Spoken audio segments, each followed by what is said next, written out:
Hello everyone, my name is Professor Ganta. Welcome back to Gifted Guru. Today in this video tutorial we are going to discuss the topic reproduction in plants. What do we mean by the term reproduction?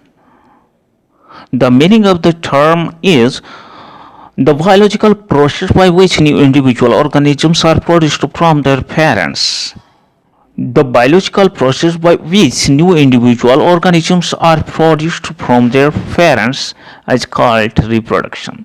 इसको अगर हिंदी में समझने का अगर प्रयास करूं तो ऐसे होगा कि रिप्रोडक्शन एक बायोलॉजिकल प्रोसेस है जिसमें क्या होता है, एक पेरेंट ऑर्गेनिज्म होता है और ये पेरेंट्स ऑर्गेनिज्म से कई सारे ऑफस्प्रिंग ऑर्गेनिज्म यहाँ पे क्रिएट होते हैं, पैदा होते हैं. ओके, जब एक पेरेंट ऑर्गेनिज्म से कई सारे ऑफस्प्रिंग ऑर्गेनिज्म यहाँ पे पैदा होते हैं तो इस प्रकार का बायोलॉजिकल प्रोसेस को हम क्या कहेंगे, रिप्रोडक्शन कहेंगे.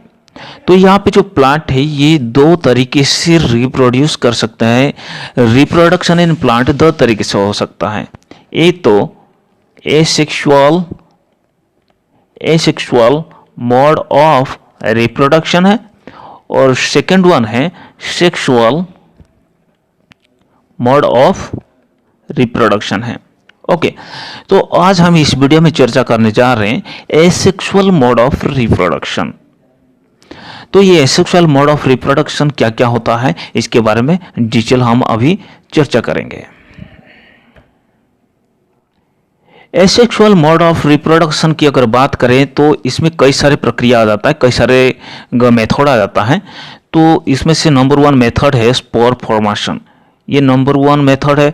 उसके बाद यहाँ पे फ्रैगमेंटेशन है, ये नंबर टू. नंबर थ्री में बर्डिंग है.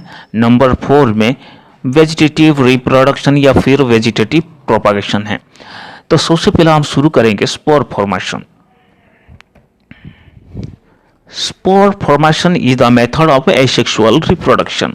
एसेक्सुअल रिप्रोडक्शन का एक मेथड है स्पोर फॉर्मेशन. इसमें क्या होता है, छोटा सा एग्जांपल लेकर समझ लेते हैं. मान लीजिए हम एक ब्रेड को कई दिन से बाहर रख दिए. बाहर रखने के बाद यहाँ पे सफ़ेद सफ़ेद कलर का कुछ चीज़ें आपको दिखने को मिल जाएंगे और कुछ दिन के बाद ये जो सफ़ेद चीज़ें हैं ये ब्लैकिश हो जाएगा, ठीक है ना, ब्लैक इन कलर हो जाएगा. इसमें कुछ चिपका हुआ दिखने को मिलेगा. इसको हम कहते हैं मोल्ड्स और इसको साइंटिफिकली कहते हैं राइजोपोस. ओके, इसको अगर हम माइक्रोस्कोप में देखेंगे तो ये इस तरह का दिखने लगेगा और इसको अगर जूम पूरा करेंगे तो एक्चुअली ये दिखने में ऐसे दिखेगा. देखो ये कितना क्रिटिकल स्ट्रक्चर है ना, लेकिन ये दिखता नहीं है, ये पूरा एकदम काला कलर का ही दिख रहा है. लेकिन इसको जब हम जूम करके देखेंगे, माइक्रोस्कोप में देखेंगे तो घुमा फिरा के ये इस तरह दिखने लगेगा. ओके, तो यहाँ पे जो चीज़ें आप देख रहे हैं इसको मैं थोड़ा यहाँ पे बना दे रहा हूँ, आप समझ लो, ठीक है ना. ओके, ये जो चीज़ें आप देख रहे हो ये एक्चुअली हाइफा कहलाता है, ठीक है ना. हाइफा या फिर इसको हाइफे भी कहते हैं. ओके, ये नॉन रिप्रोडक्टिव पार्ट है. रिप्रोडक्शन वाला क्वालिटी तो इसमें है, हेड लाइक स्ट्रक्चर है. इसमें आप दिख पा रहे होंगे हेड लाइक स्ट्रक्चर ऊपर ऊपर, या फिर इसमें चले जाएंगे तो इस चित्र में भी आपको काला काला कलर का स्पॉट दिखाई दे रहा होगा. ये हेड लाइक स्ट्रक्चर है, बैग लाइक स्ट्रक्चर है, बैलून लाइक स्ट्रक्चर है. इसको कहते हैं स्पोरांजियम. क्या कहते हैं, स्पोरांजियम. ओके, ये स्पोरांजियम के अंदर क्या होता है, स्पोरांजियम को अगर जूम करके देखेंगे तो इसके अंदर छोटे छोटे कुछ स्ट्रक्चर्स से भरा हुआ होता है, ठीक है ना. ये छोटे छोटे स्ट्रक्चर्स को कहते हैं स्पोर्स. क्या कहते हैं, स्पोर्स कहते हैं. ये स्पोरांजियम के अंदर जो स्पोर सब है वो स्पोर सब स्पेरिकल स्ट्रक्चर होता है. ओके, तो जब ये स्पोर सब मैच्योर हो जाता है तो उसी टाइम क्या है, स्पोरांजियम ऐसे ब्लास्ट हो जाता है, टूट जाता है. टूटने के बाद यहाँ से सारे स्पोर्स उड़ के हवा में इधर उधर चले जाते हैं, ठीक. या हवा में फ्लोटिंग स्टेट में रहते हैं और जहाँ पे लैंडिंग करते हैं वो लैंडिंग वाला प्लेस अगर मॉइस्ट है यानी कि गीला गीला है या फिर उसमें कोई रहने लायक अगर वातावरण है इनका, तो वहाँ पे लैंडिंग करने के बाद वहाँ पे फिर से ये छोटे छोटे राइजोपोस बना देंगे, ठीक है ना, छोटे छोटे मोल्ड्स बनाएंगे। तो यहाँ पे और एक बात हो रही है कि यहाँ पे जो छोटे छोटे स्ट्रक्चर आप देख रहे हो, ये छोटे छोटे स्ट्रक्चर ऐसे खाली आंखों से दिखाई नहीं देगा, ये बहुत ही माइन्यूट होता है। इसको दिखना है तो आपको माइक्रोस्कोप की मदद लेना पड़ेगा।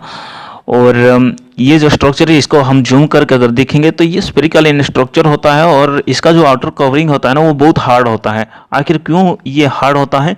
क्योंकि हर प्रकार का क्लाइमेट को बर्दाश्त करने के लिए इनका एक कवरिंग क्या है यहाँ पे मौजूद है, ठीक है ना। अगर कवरिंग अगर स्ट्रांग नहीं रहता तो ये ब्लास्ट कर देता कहीं पे और ये खत्म हो जाता, ठीक है ना। तो इसीलिए अंदर का सारे के सारे मटेरियल्स को सुरक्षित रखने के लिए इनका जो आउटर कवरिंग है ना वो हार्ड होता है, ठीक है ना। और ये माइक्रोस्कोपिक होते हैं, वन सेल्ड होते हैं। Okay, next method of asexual mode of reproduction की अगर बात करें तो ये फ्रैगमेंटेशन है। फ्रैगमेंटेशन का मतलब टुकड़ा करना है। ये अपने टुकड़े टुकड़े होने के बाद वहाँ से रिप्रोड्यूस होते हैं। कैसे? मान लीजिए यहाँ पे हम एक एग्जाम्पल लिए हैं, ये एक प्रकार का अलगी है, अलगी नाम है स्पायरोजीरा। ओके, ये इस तरह रहता है, ये तालाब में खास करके दिखने को मिल जाती है, या फिर कहाँ पे पानी अगर ज़्यादा दिन से जमा है तो वहाँ पे ग्रीन कलर का कुछ चीज़ें तैरता हुआ आपको दिखने को मिल जाते हैं, तो वही ही स्पायरोजीरा है। ओके, स्पायरोजीरा के अंदर क्या क्या होता है? यहाँ पे न्यूक्लियस तो होगा ही है, उसके बाद क्लोरोप्लास्ट होता है, ठीक है ना। यहाँ पे जो चीज़ देख रहे हो आप, ये जो स्ट्रक्चर देख रहे हो स्पायरोजीरा के, अगर किसी भी कारण से अगर यहाँ पे ब्रेक डाउन हो जाता है तो ये 2 स्पायरोजीरा बन जाएंगे। ओके, अगर यहाँ पे 3 अगर ब्रेकडाउन हुआ, 3 में अगर कट आ गया है तो यहाँ पे 3 स्पायरोजीरा बन जाएंगे। ओके, तो इस तरह जो टुकड़ा होके जो रिप्रोड्यूस कर रहे हैं, इस प्रकार का मेथड को हम क्या करते हैं? फ्रैगमेंटेशन कहते हैं। Okay, next method of asexual reproduction is budding. Budding प्रक्रिया में, बर्डिंग मेथड में क्या होता है? एक ऑर्गेनिज्म होता है और उनके शरीर से कुछ बोर्ड जैसा स्ट्रक्चर निकलता है, और वो धीरे धीरे बड़ा होने के बाद वो एक इंडिविजुअल ऑर्गेनिज्म में कन्वर्ट होकर पेरेंट्स बॉडी से डिटैच हो जाता है, ठीक है ना। इसको थोड़ा सा एक एग्जाम्पल लेकर समझाते हैं। बर्डिंग इन ईस्ट। ईस्ट एक ऑर्गेनिज्म है, ये दिखने में से स्फेरिकल जैसा स्ट्रक्चर है। ओके, तो इनके शरीर में थोड़ा सा बॉल लाइक स्ट्रक्चर से निकला हुआ होता है। समय आने पर धीरे धीरे जब समय बीतता जाता है, अच्छा न्यूट्रिएंट इनको जब मिलता रहता है, तो उसी टाइम क्या है, ये बर्ड धीरे धीरे बड़ा होता जाता है। उसके बाद ये फिर से बड़ा होता जाएगा। ओके, उसके बाद क्या होगा, ये कम्प्लीटली बड़ा होने के बाद इस तरह स्ट्रक्चर दिखने को मिल जाएगा। उसके बाद यहाँ से अभी कट आके ये 2 ईस्ट बन जाएगा। ये पेरेंट्स ईस्ट था, अभी ये ऑफस्प्रिंग ईस्ट बन गया, ठीक है ना। तो यहाँ पे बर्ड था, लेकिन अभी देखिए बर्ड इस तरह स्ट्रक्चर में कन्वर्ट होके अपना पेरेंट्स से अलग हो गया। तो इस प्रकार का बर्ड फॉर्मेशन होके बर्ड लाइक स्ट्रक्चर जैसा बना के जब वो ग्रो करने के बाद एक इंडिविजुअल ऑर्गेनिज्म में कन्वर्ट होता है, तो इस प्रकार का रिप्रोडक्शन को हम बर्डिंग कहेंगे। Next we have vegetative reproduction और vegetative propagation. What is this vegetative propagation? Actually, this is a method of asexual mode of reproduction. In simple way, you can understand like this. In some plant, vegetative parts such as root, stem and leaf can be used to produce new plants. This type of process is called vegetative reproduction or vegetative propagation. Vegetative reproduction में क्या होता है, किसी पेड़ पौधा का उसका root, stem या फिर लीफ को इस्तेमाल करके हम जब न्यू प्लांट उगाएंगे तो उस प्रकार का प्रक्रिया को हम क्या कहेंगे? वेजिटेटिव रिप्रोडक्शन या वेजिटेटिव प्रोपागेशन कहेंगे। ओके, तो मान लीजिए यहाँ पे एक प्लांट है, यहाँ पे फ्लावर है, ओके, और यहाँ पे सीड है, फ्रूट है, और यहाँ पे लीफ है, और यहाँ पे ब्रांच है, ब्रांच में कई सारे लीफ अटैच हुआ है। ओके, और यहाँ पे रूट है।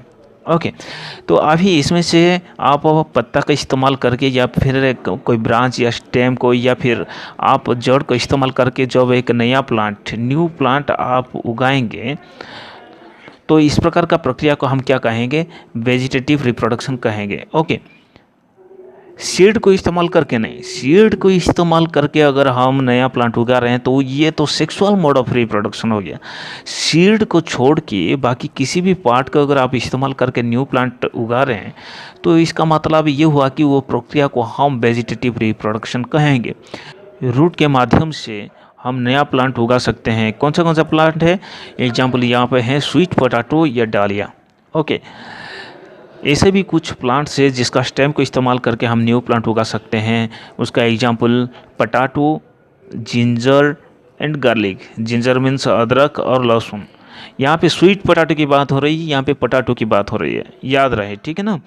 स्वीट पोटैटो यहाँ पे रूट है लेकिन पोटैटो यहाँ पे स्टेम है। ओके, उसके बाद ऐसे भी कुछ प्लांट्स है जैसे कि ब्राइफाइलम है, वेगोनिया है, इनका लीफ को इस्तेमाल करके हम लोग वेजिटेटिव रिप्रोडक्शन के थ्रू से एक न्यू प्लांट को उगा सकते हैं।